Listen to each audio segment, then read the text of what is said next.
Salut à toutes et à tous, ici Sachifus, j'espère que vous allez bien. Pour ma part ça va très bien parce que je viens de terminer de coder la première version d'un programme en Visual Basic. Alors c'est un programme qui permet de faire plusieurs petites choses. En fait il n'y a pas vraiment de but précis là-dedans. J'ai vraiment fait ça comme ça pour le plaisir, pour voir un petit peu jusqu'où on peut aller en Visual Basic, pour ceux qui s'y connaissent un petit peu. De me conseiller certaines choses enfin voilà. Donc je vais dans cette vidéo vous présenter un petit peu ce programme. Alors pourquoi j'ai fait ça? C'est très simple. Dans ma classe d'informatique, j'ai un copain qui avait commencé à faire un programme en Visual Basic comme ça, comme le mien. Donc avant moi, hein. Et donc moi après je me suis dit ouais, ça pourrait être pas mal, je vais faire la même chose. Et donc voilà quoi. Je vais aujourd'hui vous présenter ce petit programme. Donc c'est la première version, donc la 1.0. Donc je vous mettrai le lien de téléchargement dans la description de la vidéo si ça vous intéresse. Mais aujourd'hui je vais vous le présenter. Donc si jamais vous le téléchargez, vous obtiendrez une archive.zip. Vous faites simplement un clic droit, extraire vers Launcher Sachifus. Donc il vous faut WinRAR pour l'extraire, hein, bien sûr. Donc vous rentrez dans le dossier du programme. Là vous avez trois choses. Vous avez donc le programme en lui-même et deux petits fichiers .dll. Alors ces fichiers .dll, ils sont nécessaires au fonctionnement du programme, tout simplement parce que dans le programme il y a un autre petit entre guillemets programme qui permet d'écouter la radio, et donc ces DLL là sont nécessaires à ça.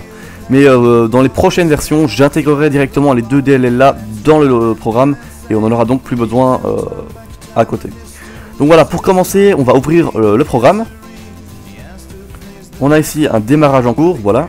Et là on arrive directement sur une page d'inscription. Donc ce programme que j'ai codé comporte ce système d'inscription, puis après de connexion. Et tout ça en fait est sauvegardé dans un petit fichier de config qui se créera automatiquement là où il y a le programme. Donc vous allez voir ça par la suite. Donc là on va se créer un petit compte. Alors si on ne met rien, on fait valider, bon ben voilà, vous devez entrer un nom d'utilisateur. Je vais entrer mon prénom. Si là on n'entre rien d'autre, eh bien on doit entrer un mot de passe, voilà. On doit entrer bien sûr deux fois le même, on le confirme, on clique sur valider. Et là maintenant on a la fenêtre de connexion qui s'ouvre. Et en même temps on a un petit fichier qui s'est créé dans le dossier, qui s'appelle login.ini. Et donc là on a sur la première ligne le nom d'utilisateur, sur la deuxième le mot de passe. Donc là maintenant on peut se connecter. Alors les majuscules sont prises en compte, hein, très important. On se connecte, on fait valider. Et là on arrive sur l'interface du programme en lui-même. Alors, comme son nom l'indique, c'est un peu un launcher, disons, c'est une petite copie, un mini système d'exploitation, disons. Donc comme je vous l'ai dit au début de la vidéo, qui n'a pas vraiment un but précis, c'est simplement de l'amusement et voir un petit peu, montrer aux gens ce qu'on peut faire en Visual Basic. Bon, alors après je suis pas un professionnel en Visual Basic, hein, je connais vraiment bien les bases, et puis quelques petites autres choses, mais voilà. Donc on a ici quelques icônes, bon là on a que deux, on a un calendrier, ici en bas à droite on a l'heure, on l'a également en grand sur le bureau, on a un menu démarrer, donc avec ici le prénom et le nom, on a trois petits boutons ici, on a tous les programmes, si on clique on a une autre petite fenêtre qui s'ouvre avec les différents programmes, on a ici arrêter, redémarrer. On peut, alors excusez-moi pour les vibrations, j'ai oublié d'éteindre mon GSM. Alors ici on a arrêter, redémarrer, fermer. On a ici, c'est je pense le plus intéressant dans ce petit programme, on a les paramètres. Je vous montrerai ça après. Et alors là, vous voyez, on peut le refermer en cliquant sur démarrer, ou alors on peut cliquer tout simplement comme sur Windows ailleurs pour le fermer. Alors ces petites icônes sont déplaçables, on peut les déplacer. Alors on peut pas les déplacer directement en mettant la souris dessus, mais en mettant la souris dans le gris à côté, voilà. Si on clique dessus, on peut ouvrir le programme directement, donc là en l'occurrence la calculatrice. Quand on l'ouvre, il y a également un petit bouton qui apparaît ici, en fait comme sur Windows, hein, si vous voulez. Si on clique là, on peut l'afficher et le masquer. Si on clique sur quitter, ça va fermer directement le programme complètement. Bon, ici il y a un navigateur internet que j'ai encore pas terminé, donc ça ne fonctionne pas si vous cliquez dessus. Ici, donc dans tous les programmes, on a le calendrier qui est affiché par défaut en fait, hein. Vous pouvez le masquer ou le réafficher. Donc la calculatrice que je viens de vous montrer juste avant. Le navigateur internet que je n'ai pas encore terminé. Et ici on a un lecteur de radio. Donc voilà, on peut cliquer là-dessus pour écouter la radio. Pour l'instant il n'y a que 4 stations, hein. C'est simplement vraiment pour le test. Je ne me suis pas encore amusé à compléter tout ça correctement. Donc là voilà, je vais pas vous le montrer mais vous pouvez cliquer, ça va automatiquement lancer la radio ici. il n'y a aucun souci. Alors si vous lancez la radio et que vous cliquez sur quitter, elle va toujours être, enfin vous allez toujours l'entendre quoi. Donc il faut bien en fait avant de la quitter d'appuyer sur stop pour couper la radio et puis en fait quitter. Voilà. Alors il y a un petit truc d'intéressant, c'est dans les paramètres. Donc dans les paramètres vous allez pouvoir faire plusieurs choses. Vous allez pouvoir modifier l'utilisateur, donc ce qui apparaît ici. Vous allez pouvoir donc le modifier. Donc là je vais mettre Jean-Luc par exemple. J'enregistre et là automatiquement ça change bien dans le menu démarrer quoi. Vous pouvez modifier la couleur de fond, voilà, donc là je vais par exemple mettre du noir, et la couleur de l'horloge, donc la grande horloge ici au milieu, je vais par exemple la mettre en rouge, on enregistre, et là on a quelque chose de plutôt pas mal. Donc si on retourne dans les paramètres, vous avez peut-être remarqué qu'il y a une petite case sauvegarder les paramètres, donc ça va être très sympathique.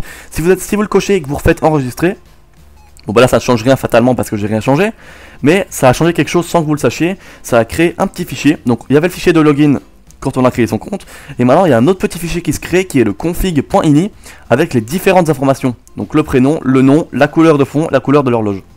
Ce qui veut dire tout simplement que maintenant si on éteint le logiciel et qu'on le relance, donc si on l'arrête on a un petit truc d'arrêt en cours, si par la suite on le relance, donc là je relance le launcher.exe, on a le démarrage en cours, donc bien sûr on n'a plus la fenêtre d'inscription parce qu'on est déjà inscrit, donc là on se connecte avec le compte qu'on a créé auparavant, et là on a toujours la couleur de fond qu'on a sélectionnée et la couleur de l'horloge en rouge.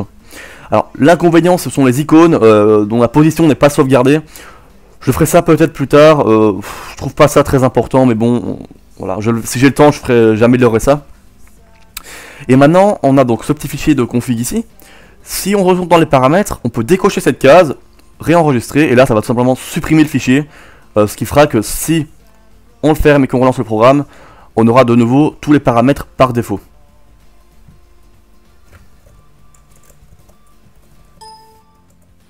Voilà, comme ceci.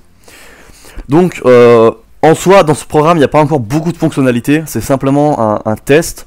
Donc il n'y a vraiment pas grand chose encore, hein, mais je rajouterai par la suite, il y aura quelques mises à jour, je rajouterai différentes choses, comme par exemple 2-3 petits jeux, donc des jeux, des trucs basiques, hein, un tic-tac-toe par exemple, donc le Oxo, vous connaissez sûrement. Mais là pour l'instant il n'y a vraiment pas beaucoup de contenu à l'intérieur, simplement vraiment pour m'amuser, pour tester un peu ce qu'on pouvait faire en Visual Basic. Et puis j'ai à peu près tout dit sur ce programme.